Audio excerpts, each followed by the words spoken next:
Okay, here's a news flash you guys have to understand. All women have super dark fantasies. When I say dark fantasies, like a woman's mind and a woman's brain will typically operate in this what if state. And the what if state basically means, what if I could find a guy who's like this? What if I could find a guy who talks to me this way? What if I could find a guy who says these things to me in bed?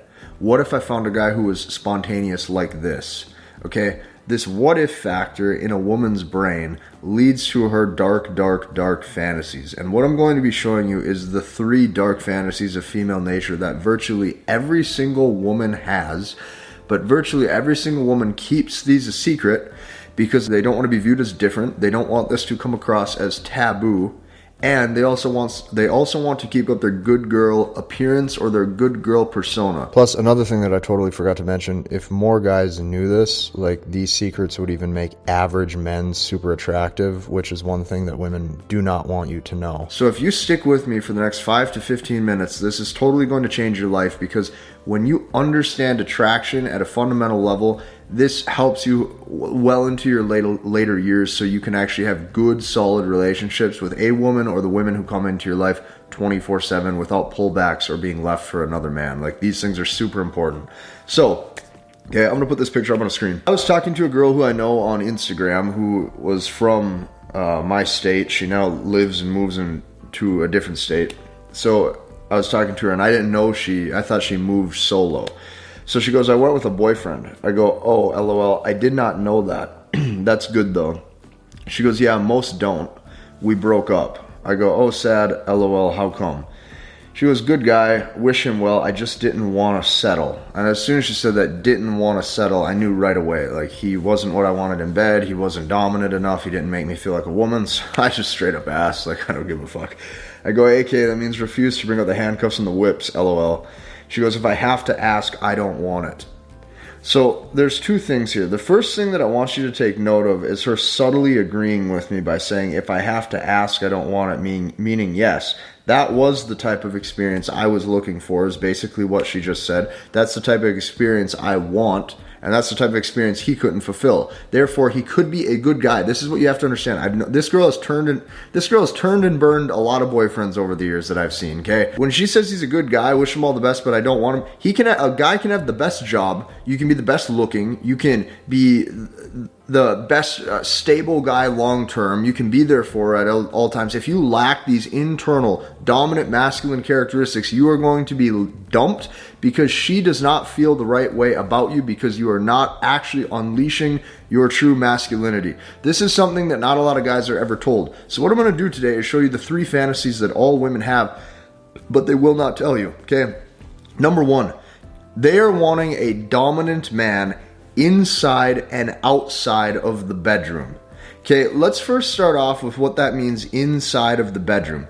If you understand this one key concept, you're going to be better in bed than almost any other man, because you are coming at it from the frame of your own basic pleasure that also brings her pleasure. So what is it that I mean?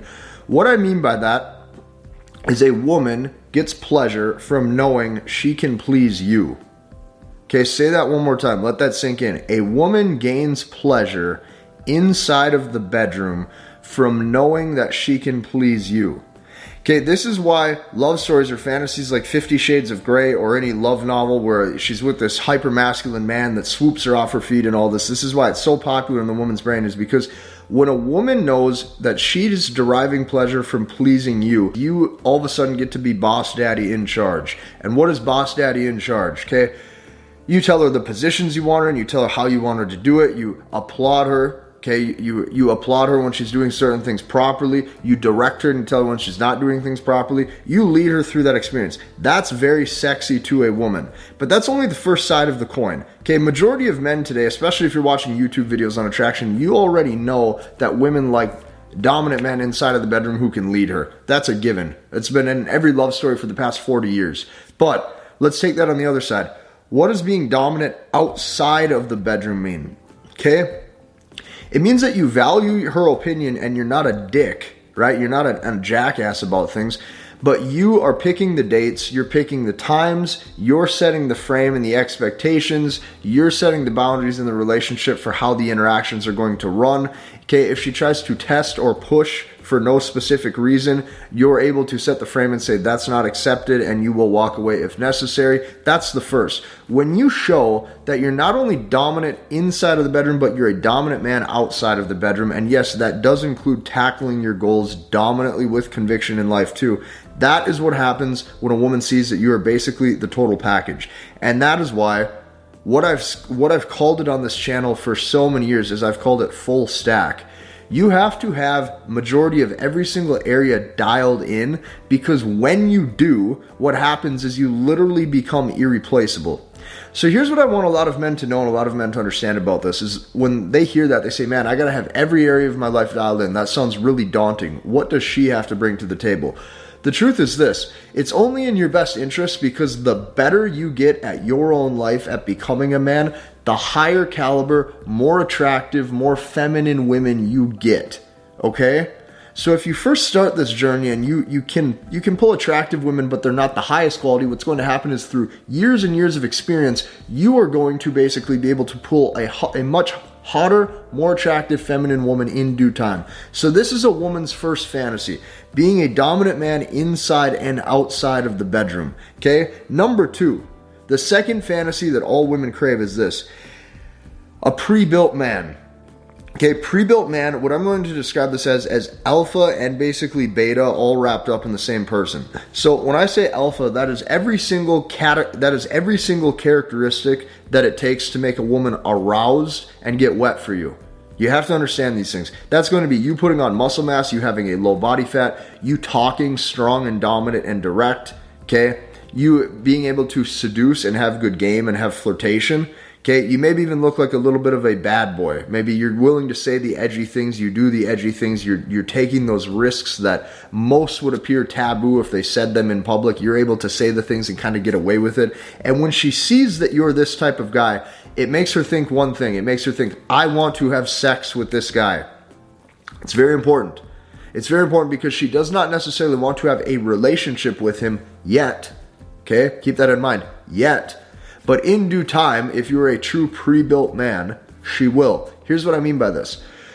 If you're that type of guy, it's going to come with a certain stigma or stereotype. And I've had a lot of women ask me this too, because that can be the vibe that I tend to give off. Is after probably 3 to 5 dates, what they're going to say is they're going to say something along the lines of, is this all for sex? Or are you just looking for sex? Or is this mainly what you're after? Or are you going to use me a few times and make me feel used because we'll sleep together and then eventually you'll stop talking to me? Something along those lines.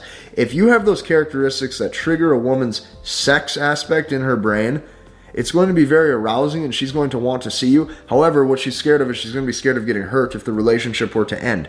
This is where being a pre-built man comes in. A pre-built man means that you bring all of the provisioning or the provider aspects to the table too. So let me give you an example. You're this edgy guy who has all of those things going that arouses her, but let's say you also have a good job or you have your own business, okay, you're progressing in your career, and maybe you're a smooth gentleman that is willing to take her out on dates, okay, maybe even invest time into her. If she sees those things, that's a woman's ultimate fantasy because she literally found a man who she can't replace. When I say can't replace, a lot of times women can only find those characteristics in separate men. So if they go out to a bar or a club, they might be able to find, tall, jacked dudes that are looking to sleep with them, that they want to sleep with.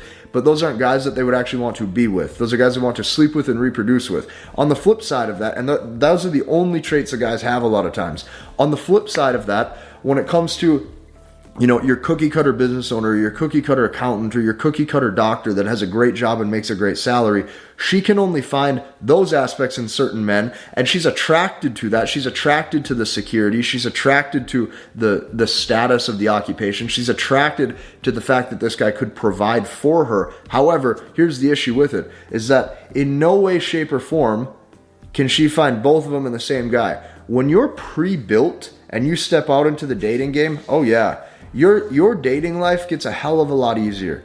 You don't have to use nearly the amount of texting whatever back and forth games that most guys are trying to do. You don't have to think so hard about this. It's like you became the total package of what an attractive man is. And that is so important. So that is the second fantasy. Okay, what's the third fantasy? The third fantasy is going to surprise you. Okay, it's going to surprise you because when a woman acts like this, a lot of times men think women are so nice, so giving, okay, sugar spice, everything nice, Cinderellas. When you see this sort of behavior, you can't even believe how deceptive and how manipulative it can be, especially when women do this to other women. The third deepest, darkest fantasy of all women is having sex with you or stealing you away from a current lover. Okay? When I've dated a girl or when I have been with a girl for an extended period of time, 2 months, 3 months, 4 months, the amount of friends that they've had that have either A, reached out, or B, as soon as they find out maybe we're not together anymore, we're not talking, will instantly try to slide in, will instantly try to start a conversation, will all of a sudden start hearting random pictures on Instagram to get my attention, to hopefully have me make the first move. A woman, like the amount of... The friend back you gotta understand this. The friend game back to back, women 100% are very oftentimes not loyal to each other at all. It's a woman's fantasy and it turns her crank knowing that she could steal you away from a different woman, even if that woman is her best friend. I've seen numerous women backstab each other. I've seen numerous women sleep with the other one's boyfriend just to prove that they could for the ego boost. I've also seen women specifically try to pursue the same guy that their friend is after just because they know that their friend deep down is in love with them. This is how a woman's brain operates. Now, if you're the type of guy and you're not dating seriously, that can be beneficial for you because you can seriously clean up on the back end just knowing that you have a lot of options because she had a big friend group. However, for some of you who maybe that's not the road you're wanting to go down either because of what you feel about life or what you feel about your moral standpoint, you need to weigh all of these options for yourself. And these are truths that I've had to come to terms with through my life too, is that the way you see the world or the way that you're told to see the world doesn't work out in practicality. And since it doesn't work out in practicality, you need to weigh out every single option for yourself, how you want to live as a man. You need to weigh out what you believe in morally and spiritually or religiously versus what you don't. You need to weigh out what you believe in when it comes to your role as a man in society and how you should act on a date. You need to really weigh out what you believe and how you feel that you should operate when it comes to carrying yourself in relationships. All of these are key. You need to analyze the facts in front of you. You need to believe your own two eyes of what you've seen. And you need to actually sit down for yourself and say, how am I going to live? How am I going to stick to this? And how am I going to make sure that I turn myself into the man that I know I should be? Guys, hit the like button, comment, and subscribe, and we'll see you in the next one.